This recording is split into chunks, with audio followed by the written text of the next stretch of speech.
नमस्कार। आज जो कहानी हम लेकर आए हैं वो शायद कहीं ना कहीं हर घर की कहानी है। एक तरफ है डिजिटल बेटा और दूसरी तरफ उसके एनालॉग पापा, और इन दोनों के बीच है टेक्नोलॉजी। चलिए देखते हैं कि ये कहानी हमें कहाँ ले जाती है। अच्छा, कहानी शुरू करने से पहले एक छोटा सा सवाल है। क्या ये सीन थोड़ा जाना पहचाना सा लग रहा है? सब एक ही कमरे में हैं, पर अपनी अपनी दुनिया में, कोई फोन पर तो कोई टीवी पर। आजकल ये बहुत आम हो गया है ना। तो आज हम इसी डिजिटल और एनालॉग दुनिया के बीच की इस मजेदार टक्कर को थोड़ा और समझेंगे। तो चलिए कहानी में आगे बढ़ते हैं और घुसते हैं इस घर में, जहां एक ही छत के नीचे असल में दो अलग अलग दुनियाएं बसती हैं। एक तरफ है पुरानी पीढ़ी और दूसरी तरफ नई। देखते हैं इन दोनों दुनियाओं में आखिर होता क्या है। तो देखिए, कहानी का पूरा सारना इसी स्लाइड में है। एक तरफ है पापा, जिनकी दुनिया थी अखबार, बाहर दोस्तों के साथ खेलना, वो सब। और दूसरी तरफ है बेटा रोहन, जिसकी पूरी की पूरी दुनिया बस एक स्मार्टफोन की स्क्रीन पर आकर सिमट गई है। उसके लिए तो अब ऑनलाइन गेम्स ही असली दोस्त हैं। हाँ, ये आवाज, अरे रोहन कभी तो मोबाइल छोड़ दिया कर, कुछ काम भी कर ले। मुझे लगता है ये लाइन हर दूसरे घर में गूंजती होगी, है ना? पर ये सिर्फ एक डांट नहीं है दोस्तों, ये असल में दो पीढ़ियों के बीच की जो दूरी है ना, उसे दिखाती है। प्यार तो है, पर शायद एक दूसरे को समझने में थोड़ी सी मुश्किल हो रही है। और अब कहानी में आता है एक बहुत ही मजेदार ट्विस्ट। पापा ने ठान लिया कि भाई वो भी ये टेक्नोलॉजी सीख कर रहेंगे, और बस यहीं से शुरू होती है असली कॉमेडी। तो सीन कुछ ऐसा है।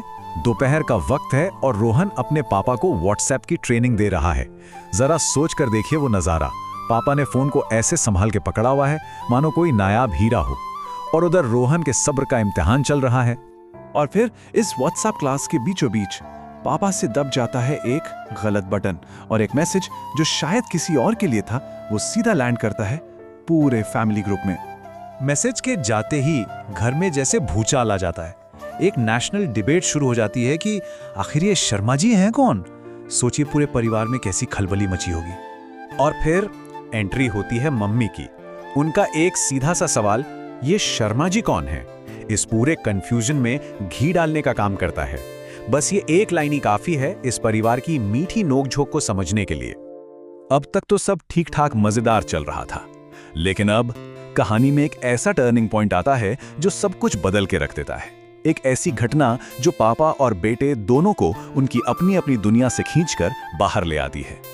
और अचानक लाइट चली गई, पंखे की आवाज बंद, टीवी बंद, हर तरफ एक खामोशी, एक अजीब सी शांति, मानो किसी ने टेक्नोलॉजी की दुनिया का मेन स्विच ही ऑफ कर दिया हो।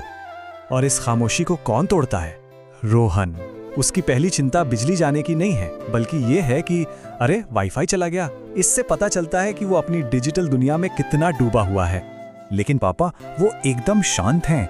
उनके चेहरे पर एक हल्की सी सब कुछ जानने वाली मुस्कान है, जैसे वो मन ही मन कह रहे हों, बेटा welcome to the real world.